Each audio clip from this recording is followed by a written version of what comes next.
Mafia background అంటేనేమో KGF సినిమాలు కనిపిస్తున్నాయి. ఒకవేళ ఫ్యాంటసీ, సోషియో ఫ్యాంటసీ లేకపోతే హిస్టారికల్ సినిమాలు అంటే కొంచెం బాహుబలి ఫ్లేవరే ఏ సినిమాలైనా కనిపిస్తుంది. సేమ్ అదే దీంట్లో రిపీట్ అయింది అన్నట్టుగా అనిపించింది నాకు. ఇలాంటి జోన్ ఇప్పుడు పవన్ కళ్యాణ్ చేయలేదు. అవునా కాదన్నా? ఇది ఎలా ఉండబోతున్నాను? ఎలా అంటే మనం గతంలో చూసినాం, కుమరం పులి ఆయన జోనర్ కాదు, టచ్ చేసిండు, ఏమైందో చూసినాం.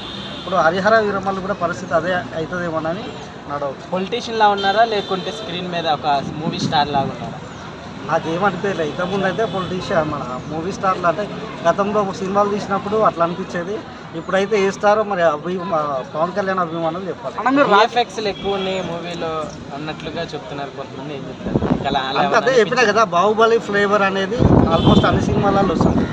ఆ జోనరు కొంతమంది టచ్ చేసి అదే మూస ధోరణిలో ఈ మధ్యలో కొంచెం చావా వచ్చింది, చావాని కూడా కొంచెం కలిపిరు. తర్వాత కేజీఎఫ్ అన్నీ వేసి కొట్టిరు అంతే. కానీ ఆ పవన్ కళ్యాణ్కు అవి సూట్ అయ్యే జోనర్ అయితే కాదు. అనేది పాన్ ఇండియా మూవీ ఉండబోతుంది. First time Pawan Kalyan pan India movie చేస్తుండ్రు. ఎలా ఉండబోతుంటారు? పాన్ ఇండియా అంటే పవన్ కళ్యాణ్ అయితే తెలుగు రాష్ట్రాలు దాడితే మరి బయటనైతే నీకు ఎక్కువ కలెక్షన్లు వచ్చిన సినిమా అయితే ఏది లేదు. ఇప్పుడు పాన్ ఇండియా అంటే ఎగ్జామ్ మరి ఎట్లయితుందో పవన్ కళ్యాణ్ అభిమానులే చెప్పాలి. మూవీ లాస్ట్లో ఫాక్స్కి పవన్ కళ్యాణ్ గారికి సీన్ చాలా రూల్స్ అవుతుంది. ఏం చెప్తారు?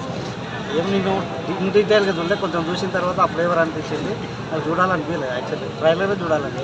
అన్న ఇప్పుడు వచ్చిన పవన్ కళ్యాణ్ సనాతన ధర్మం కోసం పోరాడతాడు. ఈ సినిమాలో కూడా అలాంటివి అనిపించింది. సో అలాంటి సనాతన ధర్మం గురించి పోరాడుతుండే ఏం పోరాడినా చెప్పాలి.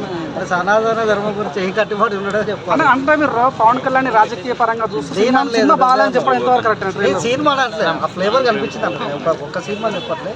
మధ్యలో వస్తే కేజీఎఫ్ సినిమా సరిపోతుంది, లేకపోతే బాహుబలి సినిమా ఆ ఫ్లేవర్. ఇప్పుడు కొత్తగా వచ్చిన చావా, కానీ కొత్త క్రియేటివిటీ డైరెక్టర్ల దగ్గర లేదా అన్న ఒక డౌట్ అయితే మనకు స్పష్టంగా అనిపిస్తుంది. అంటే మీకు ఏం నచ్చలేదు? ట్రైలర్లో మీకు ఏం నచ్చలేదు? అసలు ఆ జోనర్ ఎంచుకోవడం పవన్ కళ్యాణ్ నచ్చలేదు అసలు. అంటే సెట్ అయ్యే జోనర్ కాదు. పవన్ కళ్యాణ్ సెట్ అవ్వాలంటారా?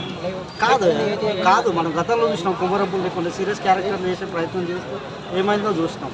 అవి సెట్ అయ్యే కావు. కొంచెం గబ్బర్ సింగ్ ఫ్లేవరు, కొంచెం Gudumba Shankar first half flavour, అలాంటి సినిమాలు అయితే కొంచెం పవన్ కళ్యాణ్ తొలి ప్రేమ, తమ్ముడు ఇలాంటి జోనర్ కావు. పవన్ కళ్యాణ్ ఒక డిఫరెంట్ జోనరు. ఇది ఎత్తుకొని ఏదో అంటే కొంచెం జనాలు కూడా డైజెస్ట్ కావడం కొంచెం కష్టం. అంటే కీరవాణి గారు రాజమౌళికే మంచి బీజం ఇస్తాడు, వేరే వాళ్ళకి ఇవ్వడం అన్నట్టుగా వార్తలు వస్తున్నాయి. ఈ రోజు అంతా కన్ఫర్మేషన్ అయిందని, ఎందుకంటే బీజం కూడా అంత బాగాలేదు అన్నట్టు వార్తలు అంటే ఇప్పుడు కీరవాణి అనేటైనా ఒక మెటీరియల్ పోయి అదేంది ఒక మెటల్, దాన్ని మనం ఎట్లా మార్చుకుంటే అట్లా ఇస్తాడు.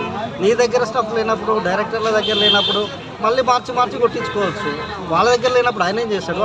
బ్లేమ్ చేయడం కరెక్ట్ కాదు కదా.